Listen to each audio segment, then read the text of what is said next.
Well, I guess that hoping for the sun and cloudless sky was a little too much to ask for. It is Alaska after all, and even the natives were amazed yesterday. Still, here we are in Ward Cove, about a half-hour drive from Ketchikan proper, and it's going to be a short time here. Apparently, the last shuttle leaves Ketchikan at 12:30. Fortunately, our tour is literally the first one off the boat. So, uh-oh.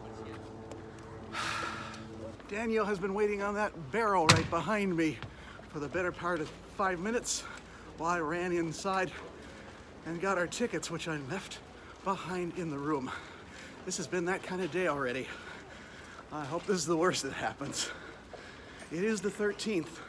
At this rate, we're going to get in our steps even before we get out of the terminal. Designed as it is for tourism, the mill at Ward Grove is done up so nicely. It's a shame we don't have the time to hang out here.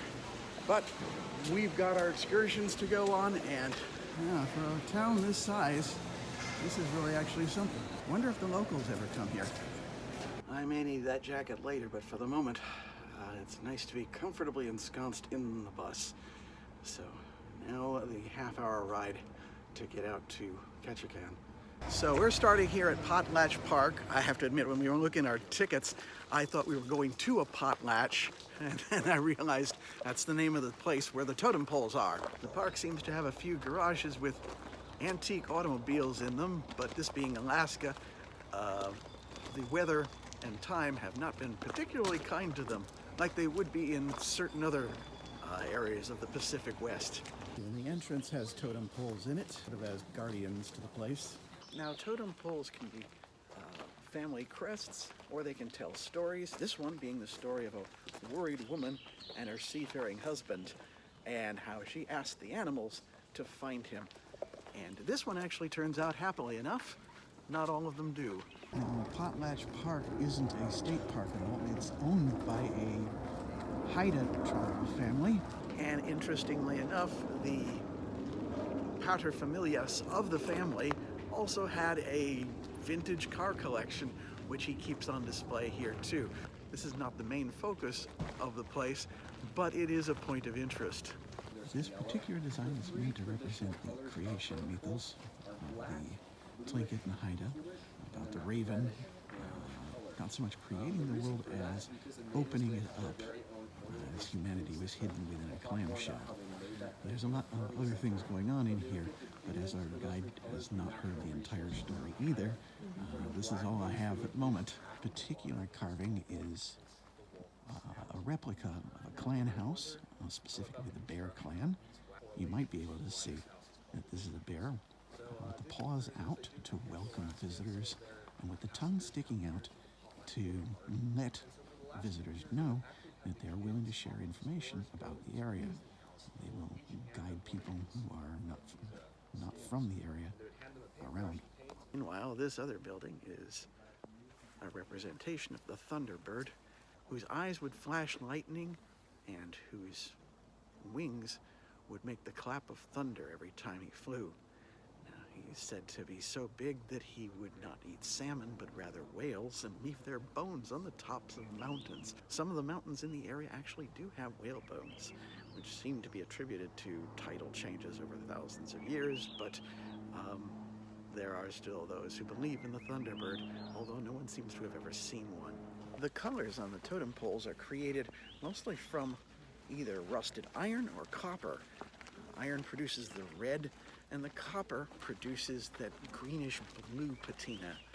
Now we're entering an actual clan house, a little bit larger than the bear one that we were seeing earlier. Certainly well appointed here.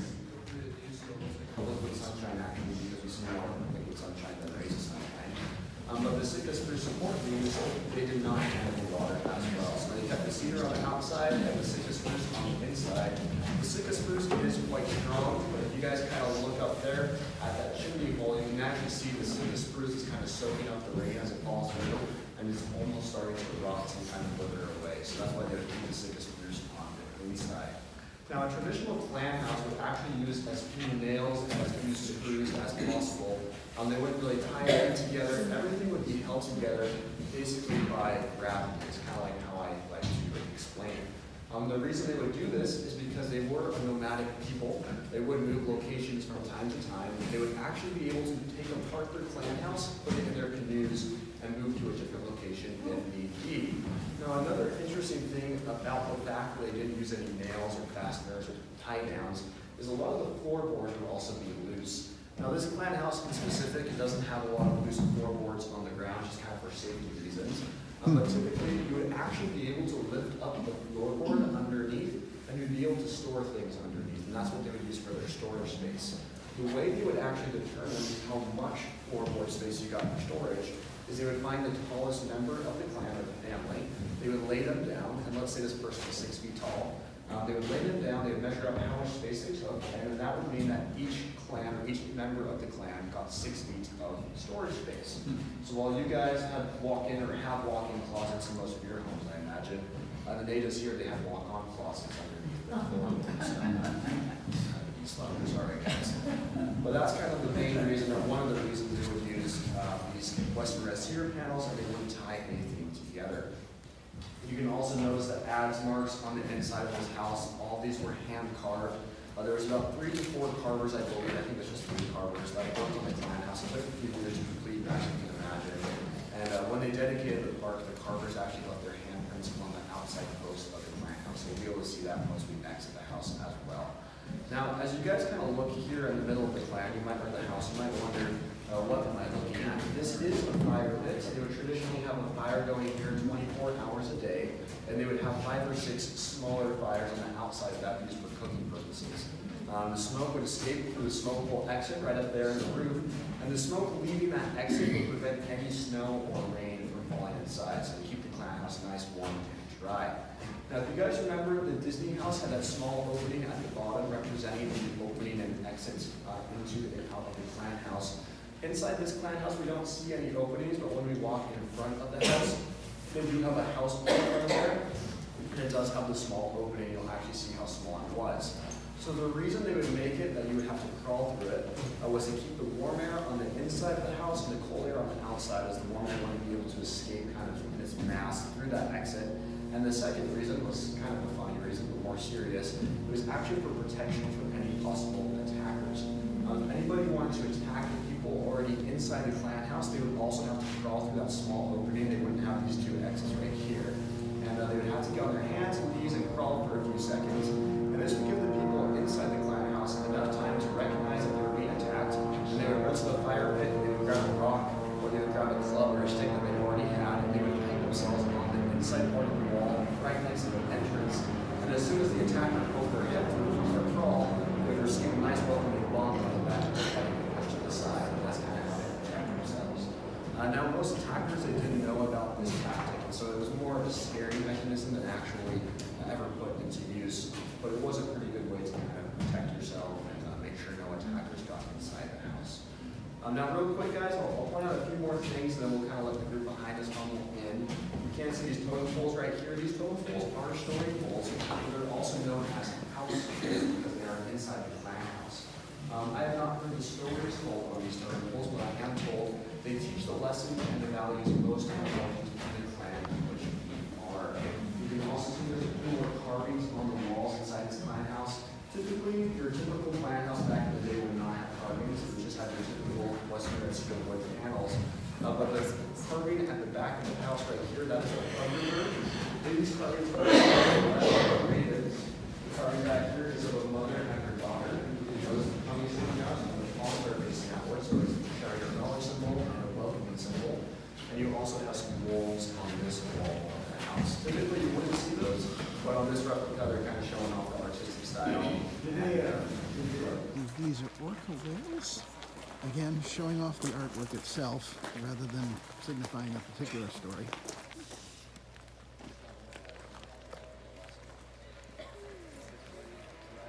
Raven was a little bit different for 2 main reasons. First reason was he was completely white, unlike a raven that you guys have ever seen before. White feathers, white beak, white talons, everything about him.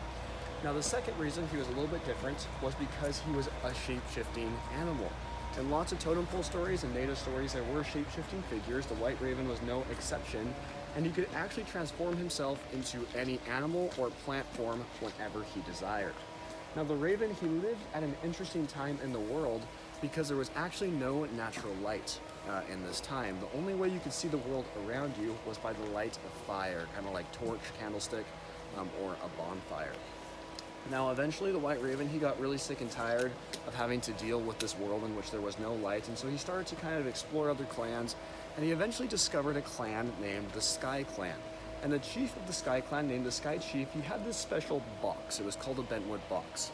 Now typically the bentwood box was this box used for storing the smoked salmon. It was airtight and watertight, therefore it was very secure and very good at preserving things. But the more important people of the clan, they would typically have their most prized possessions inside this box as well. And so the raven, he discovered that the Sky Chief had natural light, or the sun as we know it, inside of this box.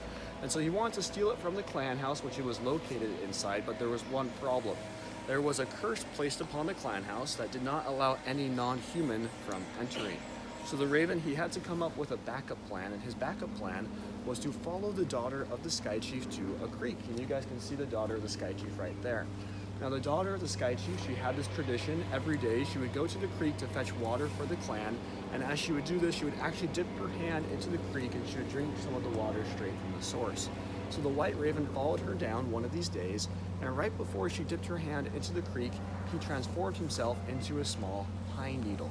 And he dropped himself into the water, and he flowed into her hand, and she accidentally drank the white raven in the form of the pine needle into her belly. Now, this was all according to the plan of the raven, not to fret. Once he was in her belly, he actually transformed himself into the form of a baby boy, and a few months after that, he was born as her son, and also as the grandson of the Sky Chief. Very smart there. See what he did? Now, the white raven, as he transformed into a pine needle, and then from a pine needle into a literal baby human, he forgot a lot of his past life. In fact, he didn't remember anything. And so for the next few years, he grew up in the clan. He learned to love his mom. He really loved his grandpa, the Sky Chief.